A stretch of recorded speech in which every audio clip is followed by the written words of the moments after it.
Some people don't deserve trust. The finest unpopular opinions from Reddit. Billboards and other forms of corporate advertising in public spaces are worse than graffiti. We like to criticize graffiti as dirty urban mess, offensive to the eye, and something which has no right to exist in public space. If this is the attitude taken by the majority, then surely you'd think the same principle would apply to other forms of IRL spam. Well, apparently it doesn't. I could not think of a medium more disruptive to the character and beauty of an area than the purposefully loud images and text of adverts on almost every surface. Wherever you look, whether it's in train stations, on benches, the sides of offices, parks, and even places of worship, adverts will outnumber graffiti drastically. But we seem not to care about this, and why? It's because adverts get the approval of some suit in an office and graffiti doesn't. That's it. That's the difference between ugly public defacement and perfectly acceptable usage of space, despite the fact that the average person has zero control over either mediums. I'm not here to say that graffiti should be legalized, but I do want to make the case that the moral and visual gap between government-approved vandalism and graffiti is very thin. At least graffiti can be beautiful at times. At least its motivation isn't to persuade suckers to hand over cash. It doesn't tell you to buy dubiously regulated pills while you're trying to get a look at the parkland across the road. At least graffiti is human. The vast majority of online reviews are written by complete idiots. Excluding bot reviews, the majority of online reviews are written by total morons who couldn't figure out how the product was intended to be used to save their worthless lives. For example, I splurged and bought a Dyson V8 stick vacuum. It had so many poor reviews claiming it dies and doesn't work. These people revealed they were trying to vacuum thick carpet of an entire house, with a tiny wireless vacuum advertised as up to 40-minute runtime on the lowest setting. The vacuum is awesome and does what I need it to do and more. More examples. I bought some magnesium from Amazon. The reviews claim that they are horse pills, and are impossible to swallow without cutting them in half. The pills are average size and aren't hard to swallow at all. Do you people not know how to swallow pills? Other people leave poor reviews of the product on how it was delivered, which has nothing to do with the product itself. Apartments are the worst of all. An army of the walls are paper thin, you can hear your neighbors breathing. The management is horrible, they charged me when I moved out. So much crime in the area. You're in a human beehive that can't be 100% soundproofed. You're going to hear your neighbors occasionally. You damaged your unit and are surprised when you get charged when you move out, hoping they wouldn't notice? How is crime in the area the apartment building's fault? When it's not an egregiously bad review, it's a 5-star I just moved in yesterday and the apartment people were nice to me type of review. Why are you leaving a review when you have virtually no idea what it's like to live there long term? There are so many more examples. I hate sorting through reviews. We need to teach children about death in a normal way.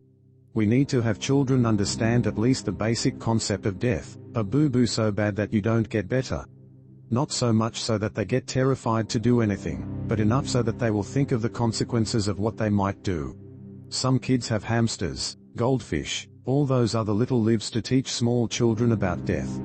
But my parents hated pets. My first experience with death was when my dad died.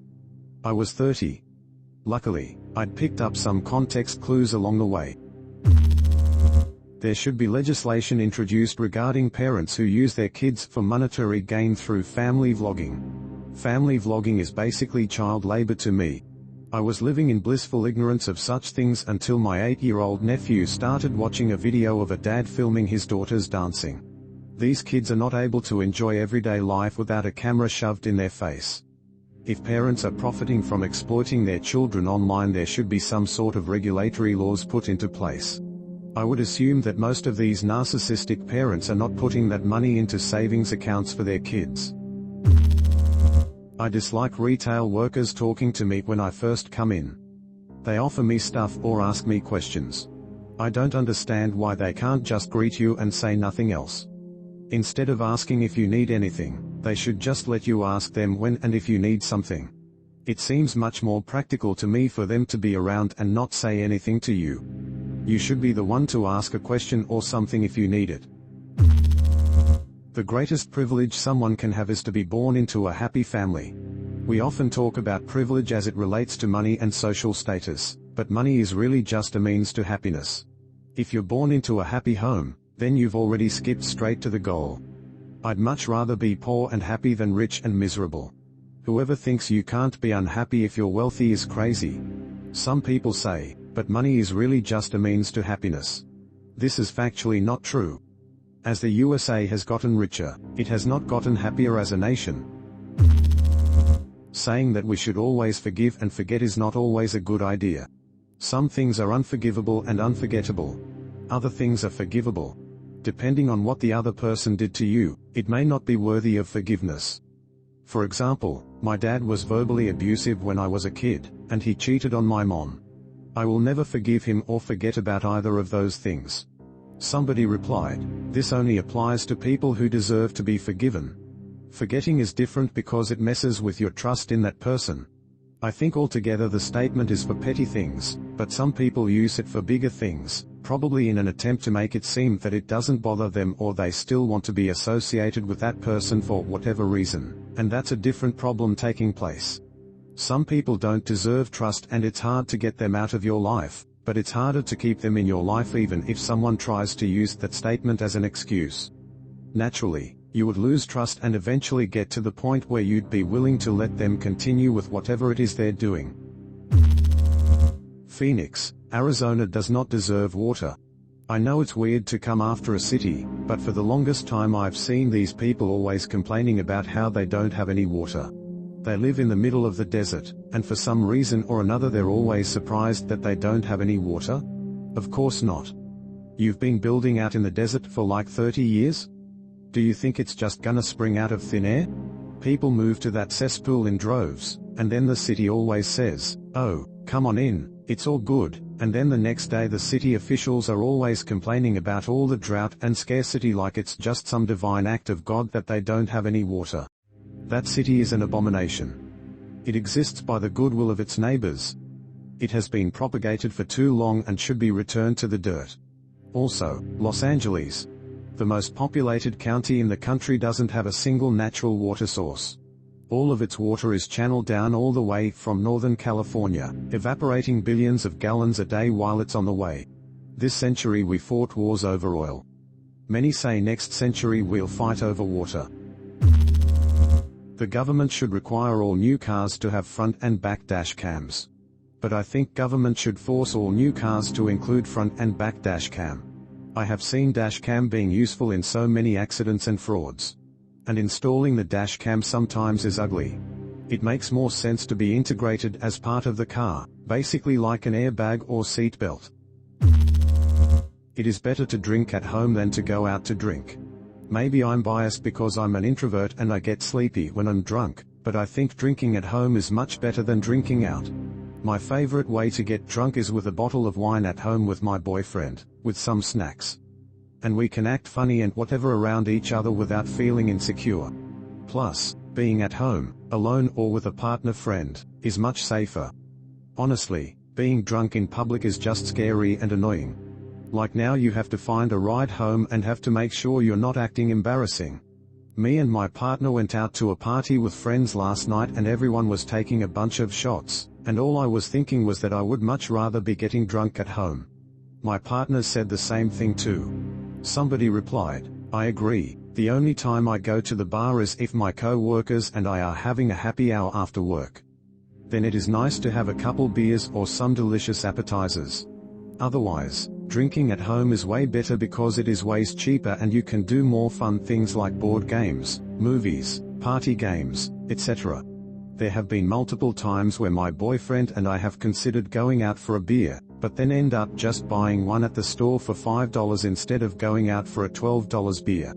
You can make the same cocktail you got at the bar for a fraction of the price at home. Then you won't have to worry about how you're getting home when you're tipsy or drunk since you're already home. Don't get me wrong, going out for a drink or two is nice every now and then, but it's more limited and an occasion due to costs and generally just more comfort and safety at home. My hometown is known for wine and beer, so we get a lot of old drunk people downtown and it's just distasteful. Being the bigger person does nothing, and revenge does make you feel better. In all my experience on this earth, being the bigger person has never made me feel better, righted any wrong, or fixed any issue. Instilling that you should not call out, expose, or even get revenge on someone, seems to allow the offender to get away with their behavior. Revenge, on the other hand, if handled correctly, can make you feel somewhat better. I'm not talking about excessive revenge like violence or completely destroying someone's life, but if someone wrongs you deeply and you expose them or bring that energy right back, causing a shot to their ego and reputation is so satisfying. Being the bigger person is basically asking someone who has been hurt badly to shove their feelings of anger down and to not react in an inappropriate way, and it's not fair to criticize people who refuse to take disrespect lying down.